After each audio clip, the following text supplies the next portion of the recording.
1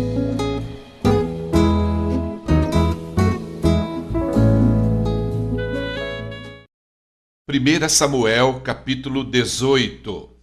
E aconteceu que, terminada a conversa entre Saul e Davi, a alma de Jonatas, filho de Saul, apegou-se à alma de Davi com profundo sentimento de respeito e fraternidade. E Jonatas amou Davi como a si mesmo. Daquele dia em diante, Saul manteve Davi consigo e não permitiu que retornasse para a casa de seu pai. Jonatas fez um juramento de amizade com Davi, porquanto tornara-se seu melhor amigo. Jonatas tirou o manto que vestia e o deu a Davi. Também lhe entregou sua túnica militar, espada, arco e cinturão. E Davi aceitava todas as missões que Saul lhe incumbia e era sempre sábio e exitoso em tudo quanto realizava. Por esse motivo, Saul lhe outorgou o comando do exército. E isso agradou a todo o povo, bem como aos conselheiros de Saul. Quando os soldados retornavam para casa, depois que Davi venceu e matou o grande filisteu, as mulheres saíram de todas as cidades de Israel ao encontro do rei Saul com cânticos e danças, com tamborins, com música festivas e instrumentos de 3 cordas. E as mulheres dançavam e cantavam. Saul matou milhares e Davi dezenas de milhares. Então Saul se indignou e ficou muito irritado ao ouvir esse refrão e exclamou: Ora, a Davi atribuíram a morte de dezenas de milhares, mas a mim somente milhares. A continuar assim, só lhe faltará conquistar o meu reino. E desse dia em diante, Saul começou a nutrir um forte sentimento de inveja de Davi. No dia seguinte, um mau espírito vindo por ordem de Deus assaltou Saul e o fez delirar e profetizar no meio de sua própria casa. Davi tangia sua harpa como habitualmente fazia nestas ocasiões, e Saul segurava firmemente sua lança em uma das mãos. De repente, Saul arremessou a lança contra Davi e exclamou: Encravarei Davi na parede. Mas Davi lhe escapou dos golpes por 2 vezes. Saul alimentava também grande medo de Davi, porquanto sabia que Yahvé, o Senhor, estava com ele, mas havia abandonado a Saul. Por isso, Saul o afastou de si e o estabeleceu na chefia de uma tropa com 1000 soldados. E Davi partia e retornava sempre à frente dos seus comandados. Em todas as missões, Davi conquistava pleno êxito, pois o Senhor estava com ele.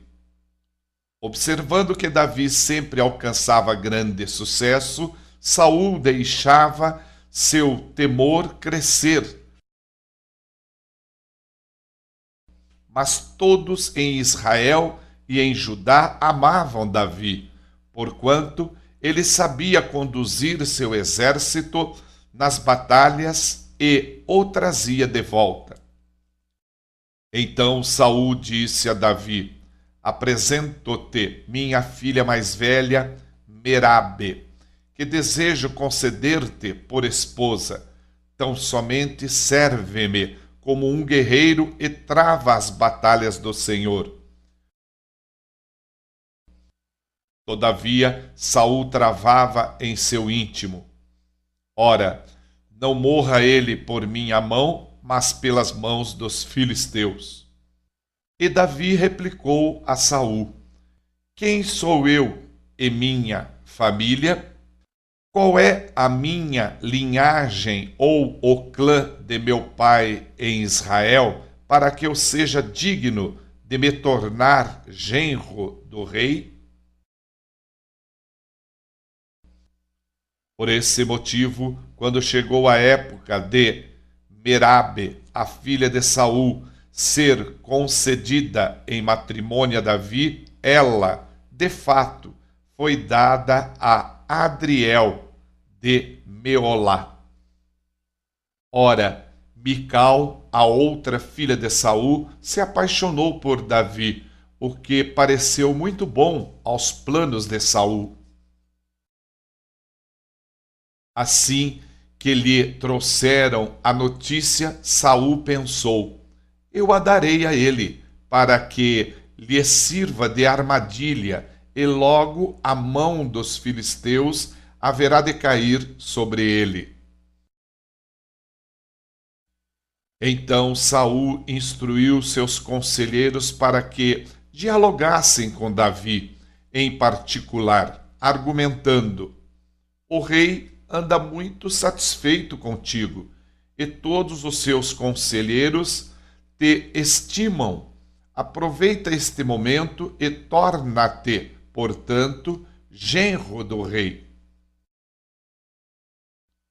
Os servos do rei repetiram essas palavras aos ouvidos de Davi, contudo, Davi retrucou: parece-vos pequena honra e responsabilidade ser genro do rei?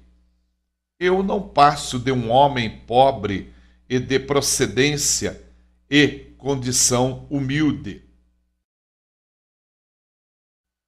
E os servos do rei levaram essa resposta ao conhecimento de Saul e relataram: estas foram as palavras que Davi declarou. Diante do que lhes replicou Saul: então direis isto a Davi: o rei não pretende nenhum pagamento pela noiva, mas apenas os prepúcios de 100 filisteus mortos, a fim de vingar-se devidamente de seus inimigos. Ora, Saul planejava fazer Davi morrer pela mão dos filisteus. Em seguida, os conselheiros de Saul foram até Davi e lhe transmitiram essa oferta do rei, e o negócio pareceu bom aos seus olhos para se tornar genro do rei. Por isso, antes de se encerrar o prazo determinado, Davi e seus homens saíram em campanha, conseguiram matar 200 filisteus. Conforme o acordo, Davi trouxe os prepúcios dos filisteus e os apresentou diante do rei, a fim de tornar-se oficialmente genro do rei. Então Saul lhe entregou em casamento a sua filha Mical. Quando Saul chegou com clareza à conclusão de que Yahvé caminhava com Davi e que sua filha Mical o amava muito, temeu-o ainda com maior pavor e jamais deixou de odiá-lo e persegui-lo durante toda a sua vida. Os príncipes e comandantes filisteus continuaram promovendo guerras e batalhas, contudo, todas as vezes que tentavam alguma emboscada ou ataque, Davi se destacava como o mais hábil dos comandantes de Saul e, a cada dia, sua fama crescia por toda a região.